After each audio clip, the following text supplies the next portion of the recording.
नमस्कार विद्यार्थी मित्रांनो, अभ्यास करूया या चॅनलवरती तुमचं स्वागत आहे. विद्यार्थी मित्रांनो, आपण आज इयत्ता 12वी प्रथम सत्र परीक्षा 2024-25 विषय हिंदी आहे. बघा, गुण 50 आहेत. तर आपण ही प्रश्नपत्रिका पूर्ण पाहणार आहोत आणि त्याचबरोबर यातील प्रश्नांची उत्तरे सुद्धा बघणार आहोत. तर चला सुरुवात करूया. त्याचपूर्वी विद्यार्थी मित्रांनो, तुम्ही या चॅनलवर नवीन असाल तर सबस्क्राईब करायला विसरू नका. तुम्हाला असेच नवनवीन व्हिडिओ पाहायला भेटतील. तर बघा, हा पहिला प्रश्न अगोदर आपण पेपर पूर्ण बघूया आणि त्यानंतर त्यातील प्रश्नांची उत्तरे पाहणार आहोत.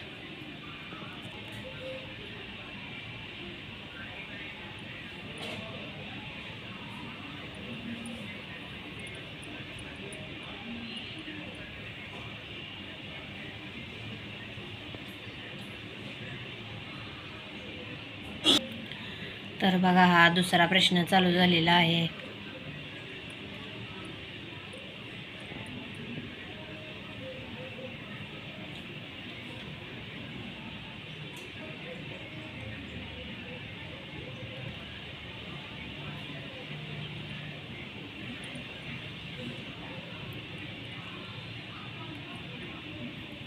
त्यातील बघा, हा तिसरा प्रश्न चालू झालेला आहे.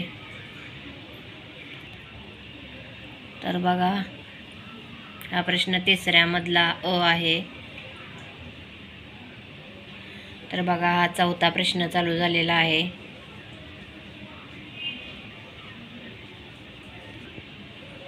तर बघा, हा प्रश्न चौथा इथं संपलेला आहे. पाचवा प्रश्न चालू झालेला आहे. बघा, व्याकरण विभाग 5वा व्याकरण चालू झालेला आहे. म्हणजे 5व्या प्रश्नातील अ, आ,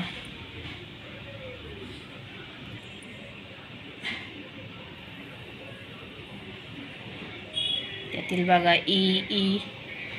तर बघा, असा आपण पूर्ण पेपर बघितलेला आहे. आता आपण या पेपरमधील सर्व प्रश्नांची उत्तरे बघणार आहोत.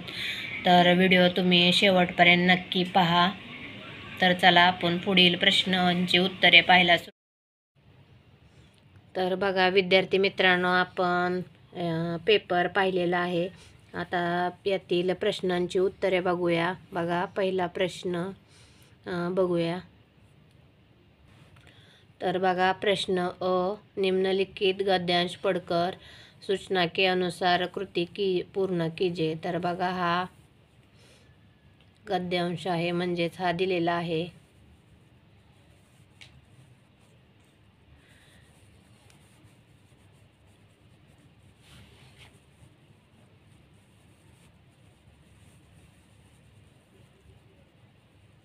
तर आपण या खालील प्रश्नांची उत्तरे बघणार आहोत. तर बघा, यातील पहिला प्रश्न बघा, सांजाल पूर्ण कीजिए. संगीत से प्रभावित सिपाहियों को इनकी सुध न रही. तर बघा, त्याचे उत्तर न हथकड़ियों की, न अपने बल की, न अपने कर्तव्य की, न बादशाह की. तर त्यातील दुसरा बघा, निम्नलिखित शब्दों के लिए गद्यांश में आए हुए शब्दों के समानार्थी शब्द लिखिए.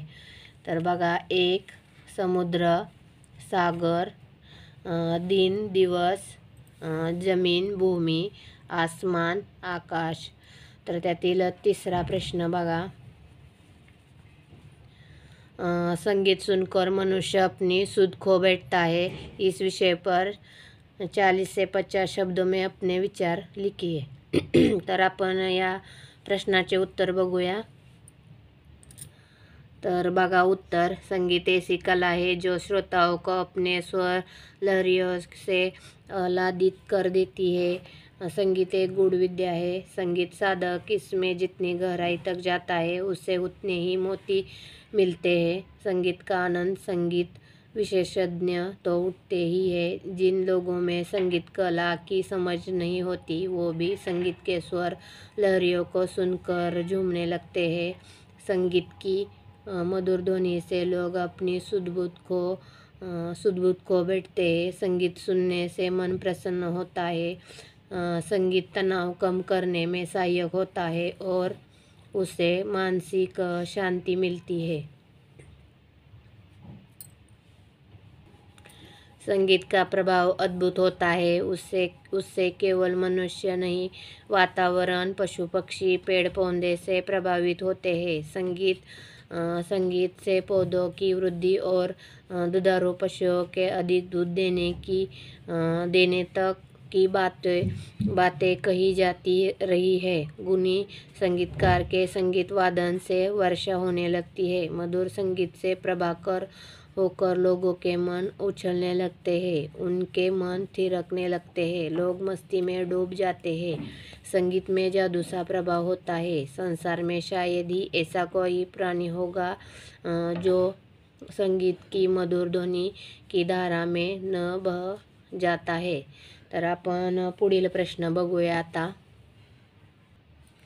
तर बघा आता प्रश्न आ, निम्नलिखित प्रश्नों के उत्तर लगभग 80 से 100 शब्द में लिखिए। सिर्फ 2 म्हणजे 2 लिहायचे आहेत तुम्हाला, 80 ते 100 शब्दामध्ये लिहायचे आहेत। पहिला प्रश्न बघा, बैजू बावरा संगीत का सच्चा पुजारी है, इस विचार को स्पष्ट कीजिए। तर आपण याचे उत्तर बघूया।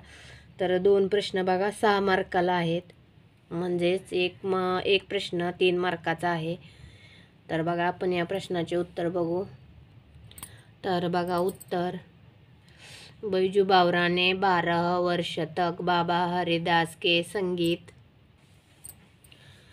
सीखने की कठिन तपस्या की थी। वह उनका एक आज्ञाकारी शिष्य था। उसकी संगीत शिक्षा पूरी हो जाने के बाद बाबा हरिदास ने जब उससे यह प्रतिज्ञा करवाई कि वह यह राग विद्या से किसी को हानि नहीं पहुंचाएगा, तो भी उसने रक्त का घूंट पीकर इस गुरु आदेश को स्वीकार कर लिया था। गुरु के सामने उसके मुंह से एक शब्द भी नहीं निकला।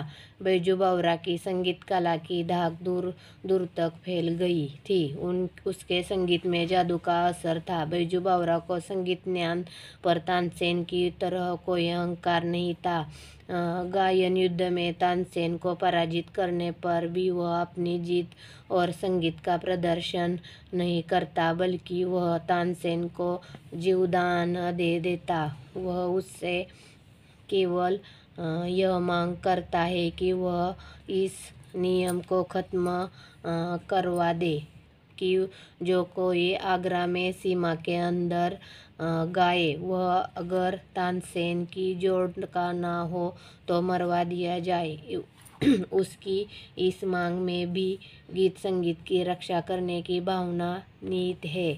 इस प्रकार इसमें कोई संदेह नहीं कि बैजू बावरा संगीत का सच्चा पुजारी था।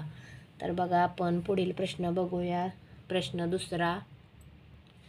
तर बघा प्रश्न दुसरा, निराली जी की चारित्रिक विशेषताएं 80 से 100 शब्द में लिखे। म्हणजे 80 ते 100 शब्दामध्ये तुम्हाला निराली जी की चारित्रिक विशेषता लिहायचं आहे। तर बघा आपण या प्रश्नाचे उत्तर बघू।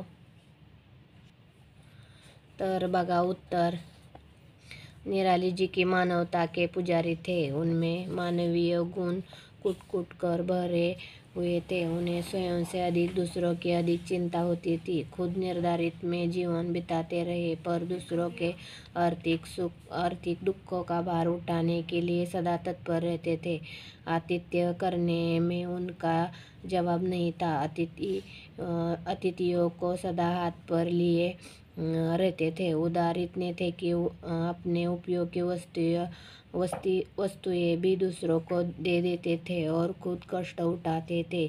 साथ ही साहित्यकारों के लिए उनके मन में बहुत लगाव था। एक बार कवि सुमित्रानंदन पंत के स्वर्गवास की झूठी खबर सुनकर वे व्यथित हो गए थे और उन्होंने पूरी रात जागकर बिता दी थी।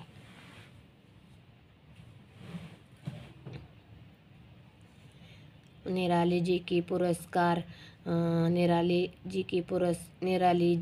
पुरस्कार में मिले धन का भी अपने लिए उपयोग नहीं करते थे। अपनी अपरिग्रही वृत्ति के कारण उन्हें मधुकरी खाने तक की नौबत भी आई थी।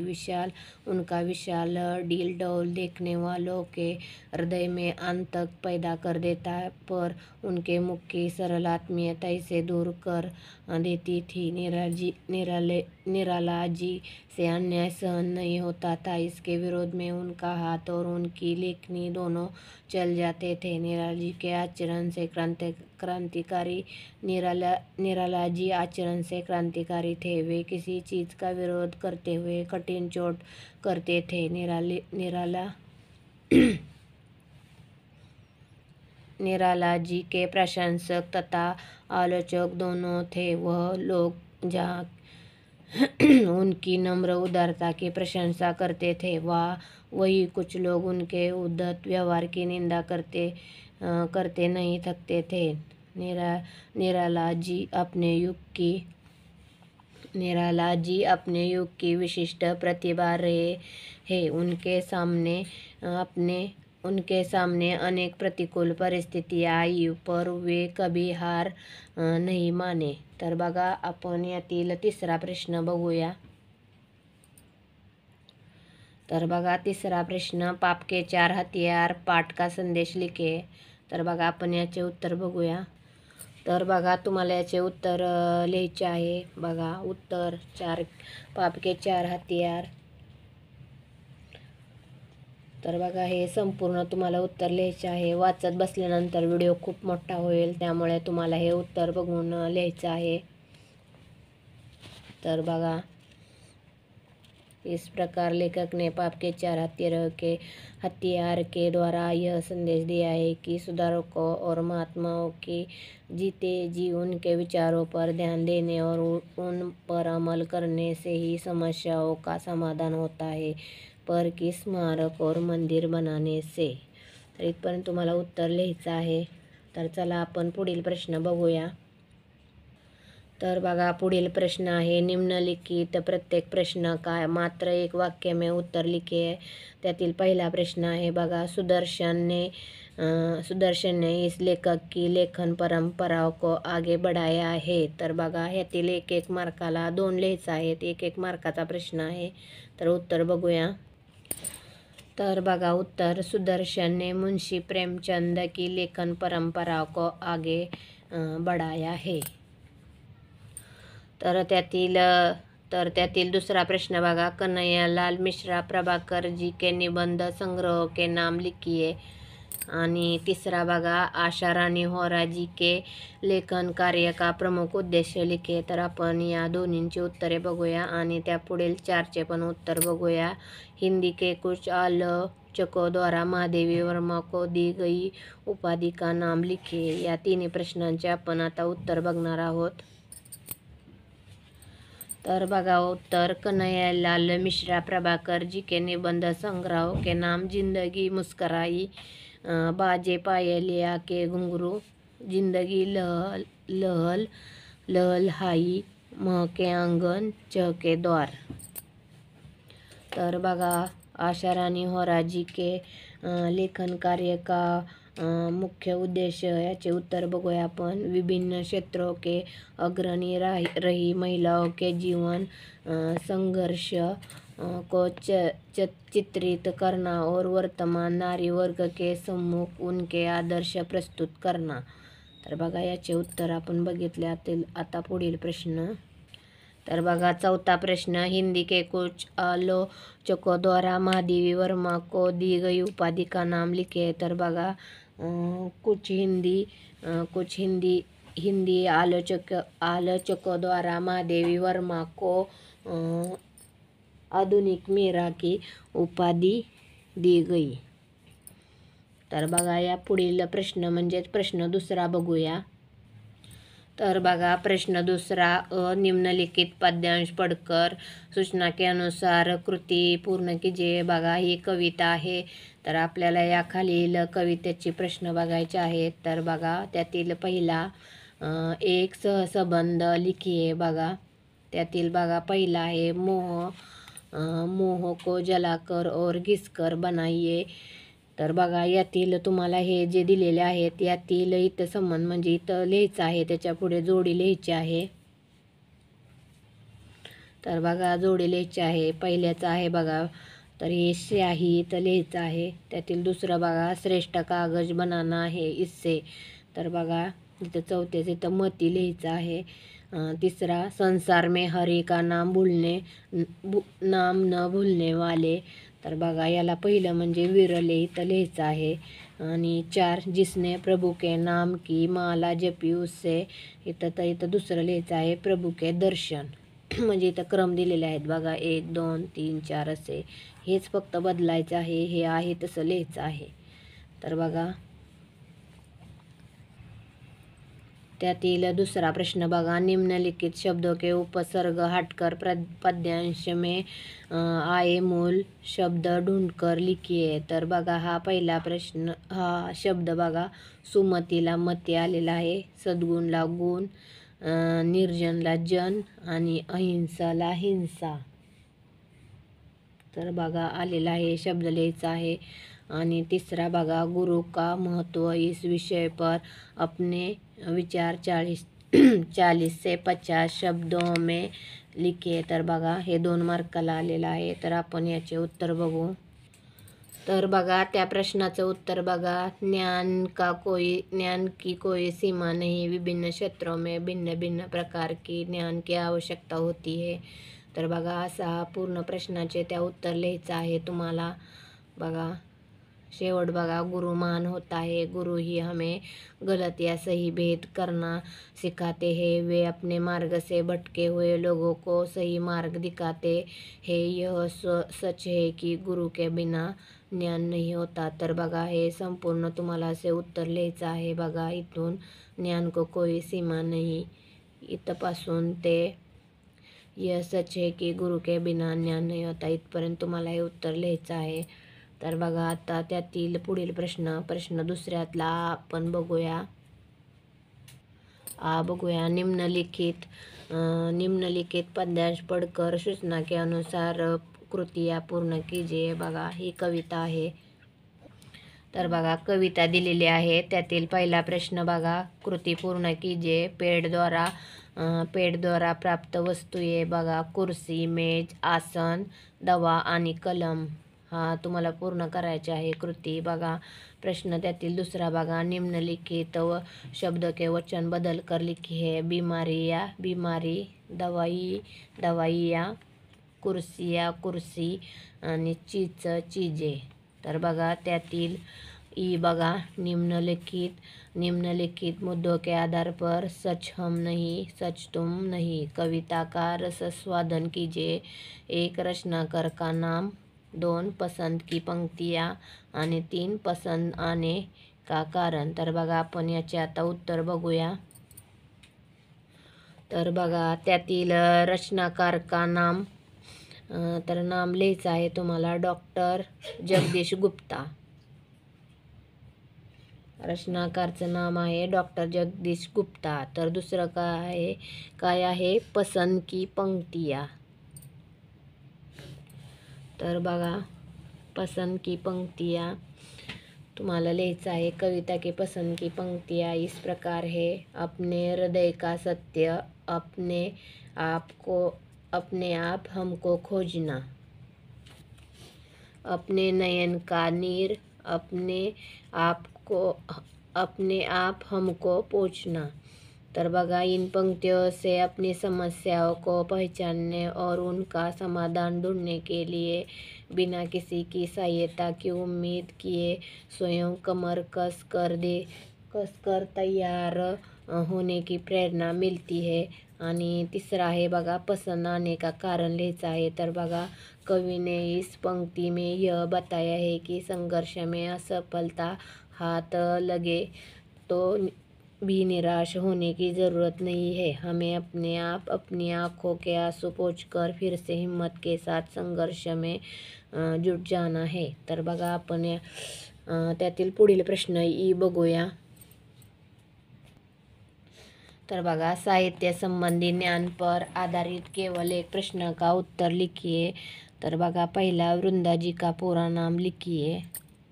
आणि दूसरा, त्रिलोचन जी के 2 काव्य संग्रह के नाम लिखिए. तर आपण या दोन्ही प्रश्नांचे उत्तर बघूया. तर बघा, वृंदाजी का पूरा नाम लिखिए. तर वृंदाजी का पूरा नाम, तर बघा वृंदाजी का पूरा नाम लिखिए. तर वृंदाजी का पूरा नाम आहे वृंदावन दास।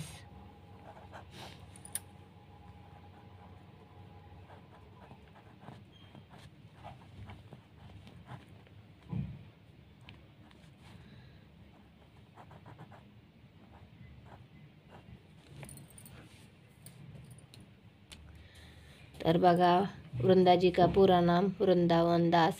तर त्यातील दुसरा प्रश्न बघा, त्रिलोचन जी के 2 काव्य संग्रहों के नाम लिखिए।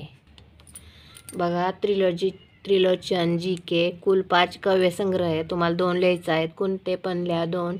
धरती दिगंत, तिसरा बघा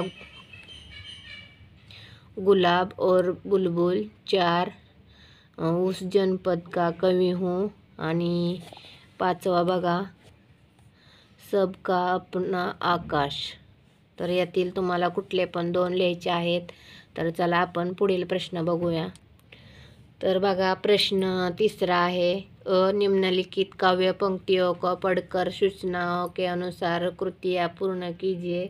तर बघा, ही कविता आहे। तर या पुढील आपण प्रश्न बघूया या कवितेच्या खालील।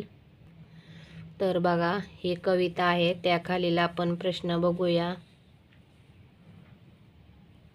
तर बघा, कारण लिहा। पहिला प्रश्न आहे, कारण लिहा, आणि त्यातील एक बघा, आम्र वृक्ष की डाल सदा के लिए काट दी जाएगी। कवितेतला पहिला प्रश्न बघा, कारण लिखिए। एक बघा, आम्रवृक्ष की डाल सदा के लिए काट दी जाएगी। त्यातील बघा उत्तर, कृष्ण की सेनापतियों के वायुवेग से दौड़ने वाले रथों की ऊंची ऊंची गगनचुंबी ध्वजाओं में यह नीची डाल अटकती है। त्यातील दुसरं बघा, छायादार अशोक वृक्ष खंड खंड हो जाएगा कारण यदि ग्रामवासी सेनाओं के स्वागत में तोरण नहीं सजाते। दुसरा प्रश्न बघा, उचित मिलन कीजिए। त्यातील बघा पहिला वृक्ष, उत्तर सांगते मी तुम्हाला। वृक्षला पेड़, 2 ग्राम लगाव, 3 पतला बघा राह, 4 डालला टहनी। तर त्यातील तिसरा बघा प्रश्न, युद्ध के दुष्परिणाम इस विषय पर अपने विचार 40 से 50 शब्दों में लिखिए। तर बघा, आपण याचं उत्तर बघू। तर बघा उत्तर, हे उत्तर आहे, इथून तुम्हाला हे उत्तर लिहायचं आहे।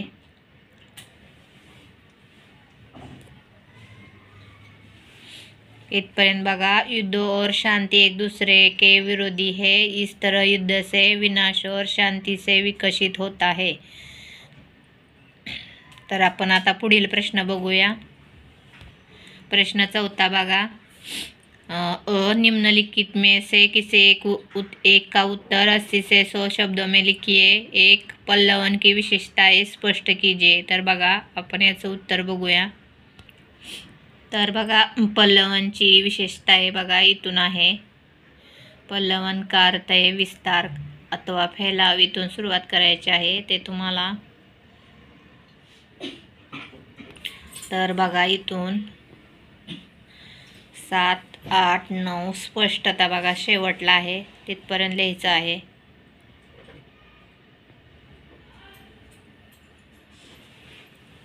असे संपूर्ण उत्तर तुम्हाला लिहायचं आहे।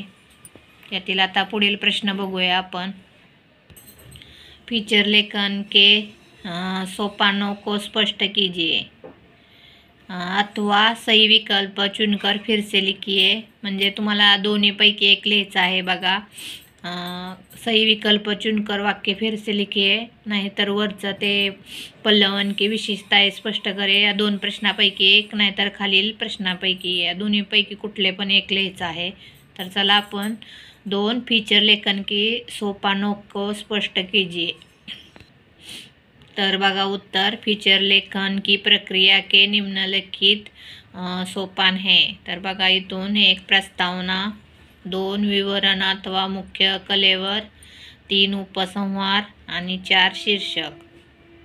तर असं तुम्हाला हे पूर्ण उत्तर लिहायचं आहे।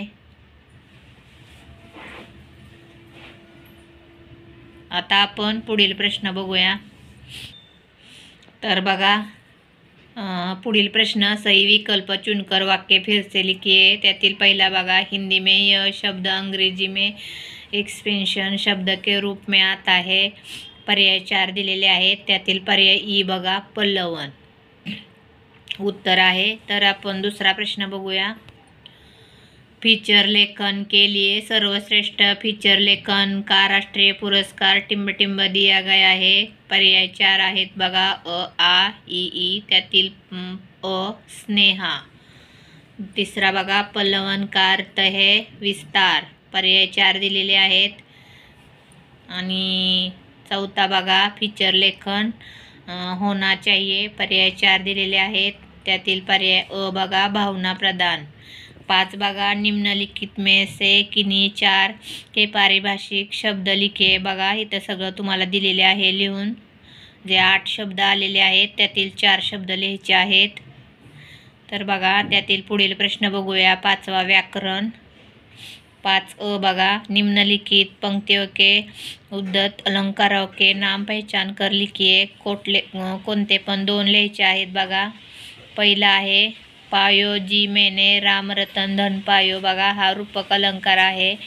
2 राधा वदन चंदसो सुंदर उपमा अलंकार आहे। 3 करत करत अभ्यास के जड़मती होन सुजान रसरी आवत जाते सिल पर पडत निशान। हा दृष्टांत अलंकार आहे। आणि 4 बघा, पडी अचानक नदी अपार घोड़ा उतरे कैसे पार।